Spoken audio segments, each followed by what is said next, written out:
Start off by saying how amazing this series is. I've been had the chance to watch a few episodes now, and I've been laughing and laughing as I've been watching it. So congratulations to you both. Thank you. Oh, thank you. We're absolutely thrilled to hear that. You just made my day. Maybe my year. So Shelley, let's start with you. Tell us a little bit about how you came up with the idea for this show in the first place. I was actually gobsmacked with the idea. I don't know how else to describe it. I became a stand-up comedian when I was 69 years old. And about 9 months later, it just hit me one day that I wanted to bring back classic comedy, but with a smartly twist. And like comedy from 50, 60, even 70 years ago, going back to the roots of comedy. And to bring it alive again with, just a fresh touch. And Floyd, tell us a little bit about your journey with the show. How did you first become involved with the show? Actually auditioning for the role that I play as Preston Smartley, and played that, through our first filming on stage as we were trying to produce this all in front of a live audience. And then, of course, the world stopped spinning. And so we changed footing, and Shelley and I were talking about just doing something to keep the show alive. We were talking about developing some clips maybe to put on the internet to just keep the idea alive, keep people maybe interested in it. And it evolved into what it is today. So Shelley, you mentioned earlier that you wanted to go for an old school comedy touch. What kind of comedies did you grow up watching, and what kind of comedy inspired you with this show?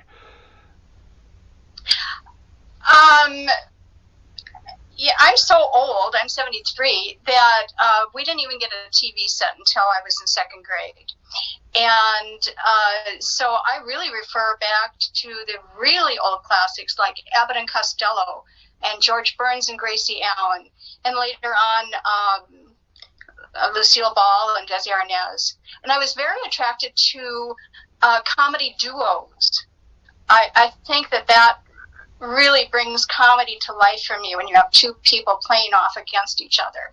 And so that's what I really wanted to focus on, rather than a lot of people in the room at the same time horsing around together. So Shelley, tell us a little bit, did you do a little bit of research into what happens to people when they suddenly have a windfall of money like this? Because in our family, we actually had a family member who didn't win a great sum of money. I think it was only like $250,000 or something on a game show here. And suddenly she said she had people coming out of the woodwork asking her for money, people that she worked with asking her for loans and things like that. Did you do any research into that to see what kind of things happen to people that have a windfall of money? I actually did, and I found out that it's pretty discouraging. Very many of them end up filing bankruptcy within a few years. They don't know how to fend off people who are asking for their money, and they don't know what to do with it. They don't know how to handle it, and in order to get rid of that nervousness of how to deal with something new, they usually just spend it. Yep. Or gamble, and it's gone. And that even happens when people die and are left a large inheritance of money. To get rid of the guilt or the feelings or the uncomfortableness of it. So, yeah, that is actually a fascinating thing. I can't say that we deal with that much in the show, although we do deal with the aspect of everyone after our money, by hook or by crook, whatever it takes. So Floyd, tell us a little bit about how you approached your character as well when you first started with the show. It's such a fun character because he's a narcissist and he's after his brother's money, coming up with all different schemes. I monogram everything with my initials, Spencer Preston Smartley. So whether it be my hat, my shirt, my shoes, my girlfriend, they all sport my monogram. And so that's just something fun, it's just an alter ego that you don't normally do, in your life. Yeah. Or at least most people don't. So it's fun to do for the camera.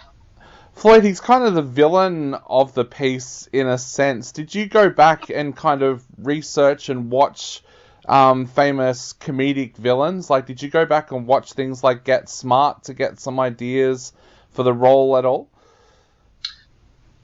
No, actually, I've seen all the Get Smarts many, many times. I didn't go back and actually do any research. It's just things that would come up in talking with Shelley. As she was telling me the storyline. Making planning a golf course out in the Mojave Desert. Just any way to squander my brother's money. Some type of money making scheme or what have you. What comes to mind at the time in the moment is usually what we run with. Shelley, Floyd mentioned before about how the world went to ruin, like basically when you first started with this, with the pandemic. How did you see that then as a challenge to try and make people laugh while they were going through perhaps what's going to be one of the toughest times in their lives? Oh, absolutely. And I should probably back up in my story a little bit because I've dealt with serious autoimmune disease for many decades and used to run a very serious international nonprofit about scleroderma and other very rare forms of arthritis. And my late husband was on a lung transplant list for 6 years. And then after his transplant, 4 years later, he passed away from leukemia. And it was when he passed away, 2 weeks after he passed away, actually, that I felt I absolutely had to laugh. If I didn't laugh, I wouldn't be able to heal. I wouldn't be able to come out of my grieving. And I started going to stand-up comedy here in San Diego. And fortunately, San Diego has an incredible stand-up community. There are shows and very many free shows almost every night of the week. We attract a lot of the comedians from Los Angeles. So we really have a booming, selection of shows to choose from here. And it was going to comedy, live stand-up comedy every night, that pretty much saved my life and helped me put my life back together again and get a grip on putting my grief into perspective. And then eventually that led to me becoming a stand-up comedian myself. Floyd, is that something that you're really aware of as well? Making people laugh during a tough time like this? Yes. It's funny, out of trauma, a lot of times comes, a reinvention of yourself or of what's going on in your life to excel at something. Not to get into any of the others that were going on in my life prior to that, but I was on a path already and did the same. I was public speaking and I needed to put I was speaking about suicide prevention. So I wanted to release my audience. How do you do that? You got to make them laugh, and you got to know how to make them laugh and when to make them laugh when you're talking about suicide prevention. So I started doing stand-up, and I did that solidly for a year. I would go 4 or 5 times a week, at night, and get up and go to work during the day. And that led me to trying acting, and I got on the stage. I love theater, and then it led me to the Smartlys. And yes, making people laugh is just very therapeutic for yourself. When you hear that audience laugh, oh my gosh, that's just over-the-top therapeutic. And we really felt it during the production of the Smartlys because we were performing the Smartlys with an ensemble cast on a stage in front of a live audience in a senior center. And that's how we produced our initial pilot for the Smartlys. But then we just started pitching the show, and then the pandemic hit, and we had to throw it all away. There was no way that we could continue with production, especially in a seniors facility. Yeah. And so it was actually, the pandemic was actually good for us in a way, in that it made me so bored that I had to reach out and reach even deeper into my creativity. And so did Floyd. And from horsing around and making some skits to just kind of try to raise our spirits and those of the people around us. That's how Floyd actually was the brilliant genius who figured out how we could have our actors all over the United States and Canada perform independently and mix their performances digitally in order to recreate our comedy show. So it affected how we present the show, but it actually improved the humor of our show, I think. And it really, it made the pandemic, that part of the pandemic, a joy for us. And that was a true blessing at such a terrible time for everyone in the world. Definitely. And Shelley, did you ever imagine in your wildest dreams that the show would become a show that's being watched right around the world on a streaming platform and also winning awards at festivals as well? Did you ever imagine that in your wildest dreams? No. We would have been considered ourselves extremely blessed that if anybody anywhere had ever watched our show, especially as being new filmmakers in a comedy genre, just does not make it as an indie film area.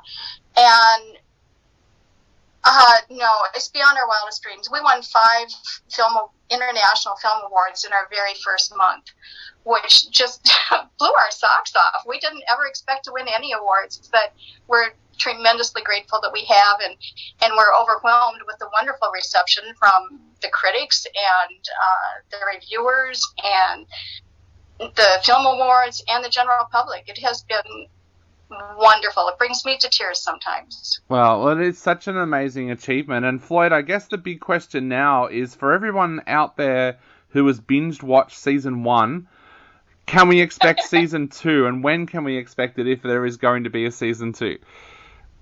There is going to be a season 2. We actually have 8 seasons planned, but there will be a season 2. We have the actors on board for season 2.